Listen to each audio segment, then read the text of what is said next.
बाबा जी फुलपीर बादशाह का तल्लक जस्सो की साहब बहुत फ़कीर और दरवेश से आदमी थे। तो बाबा जी एक दफ़ा ये वाक़या बयान करने लगे कि हुआ ये कि मैं जुमा के रोज़ कहीं से आ रहा हूँ, तो वो एक मौलवी साहब तकरीर कर रहे हैं कि एक सांप था जिसने रसूल खुदा के साथ हज़रत अबू बकर जो थे उनको वो डस लिया गारे सोर में। तो कहते हैं कि ये वाक़या जब मैंने मौलवी का सुना कि कैसे उन्होंने पगड़ी फाड़ के उसमें डाली और कैसे वो तो आखिर एक सुराख रह गया तो उन्होंने उसके ऊपर एड़ी रख दी, आखिर उसने एड़ी पे डस लिया, तो मरते हुए भी वो ज़ख्म दोबारा खुल गया था। इस तरह का कोई वाक़या उसने बयान किया। अब कहते हैं कि मेरे ज़हन में ये बात आई कि आले रसूल का जो गुलाम होता है उसके ऊपर तो कायनात की कोई चीज़ हमला कर ही नहीं सकती है, ये कैसे मुमकिन हुआ है। तो कहते हैं मैं इसके ऊपर गौर करने लगा, सोचने लगा कि हाउ इज़ पॉसिबल। तो कहते हैं कि एक दिन मेरे मुर्शिद की आवाज़ है कि ये मौत की खेल है, तू भी खेल के देख ले, कोई ऐसी बात की नहीं है। तो एक दिन वो हुआ ये कि एक पुरानी कुट थी, मट्टी की बड़ी बड़ी उसकी दीवारें थीं और उसको वो गिरा रहे थे। तो एक बंदे ने जब कई मारी तो दीवार गिरी, तो नीचे एक वो बहुत बड़ा नाग स्या रंग का वो बैठा हुआ है। और जब उसने वो नाग देखा तो उसके मुंह से हप निकला और वो कमर के बल पीछे को गिरा और कई हाथ से गिर गई और वो भाग भी नहीं पा रहा था, इतना वो डरा हुआ था। तो कहते हैं कि यह मेरी सोच चल रही थी, मैं फिर गया भाग के, मैंने उसको सबको उठाया और उसको मैंने ला के गड़े में दिया। ये वाक़या जब बाबा ज़मीर शाह ने देखा, उनकी वालदा मोहतरमा ने देखा, तो ज़मीर शाह जो थे उनको तो सकता हो गया और वालदा उनकी बेहोश हो गई। मगर बाबा जी जो हैं उन्होंने सांप को लेके वो गड़े में डाल के रख लिया।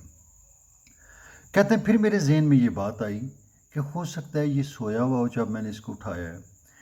तो फिर ये किया कि कहते हैं कि मैंने एक डंडा लेके उसमें वो खूब फेरा और उसको जब मैंने वो उसको डंडा फेरा तो वो बिल्कुल जो है वो ऊपर इस तरह बैठ गया कि वो जब मैं पाँव के बल बैठा हुआ था तो उसकी फंकार की जो गर्माहट है वो मैं अपने माथे पे महसूस कर सकता था।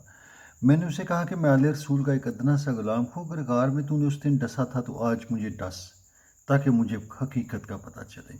ही wanted to know his own reality. Reality है ही यही। यहाँ तो रियलिटी की बात है ही नहीं, यहाँ तो है मुनाफकत की बात। ये लोग कुछ और थे। तो बहरहाल सांप ने नहीं डसा। कहते हैं फिर मेरे जहन में आया कि हो सकता है इसके वो दांत ना हों। तो जब उसका मुंह खोल के देखा तो उसके इस तरह उंगल बराबर वो बड़े बड़े वो सफ़ेद दांत थे और बिल्कुल क्लियर कट वो उनके सुराख नज़र आ रहे थे। तो फिर कहते हैं मुझे यकीन हुआ कि ये तो आले रसूल का गुलाम है, इसने नहीं डसा। तो फिर उन्होंने कुछ देर उसको अपने पास रखा, फिर उसको वो दरिया पे छोड़ आए। जब छोड़ के आ रहे थे तो सांप उनके पीछे चला, मगर बाबा जी ने उसको वापस किया, कहा कि चले जाओ। वो चला गया। तो ये मैं आपसे जो चीज़ शेयर कर रहा हूँ, it is not common, it is unbelievable, it's beyond imagination. वो कहते हैं ना, मैं तेरी सोच की हदों से आगे जा निकला। ये तब होता है जब इंसान को किसी गहरी मोहब्बत और उसके अंदर कोई रियलिटी हो। ये वो शख्स था, जब भी बात करता हुसैन की, तकरीबन मैंने 25 साल उनको देखा, he will always speak of Hussain.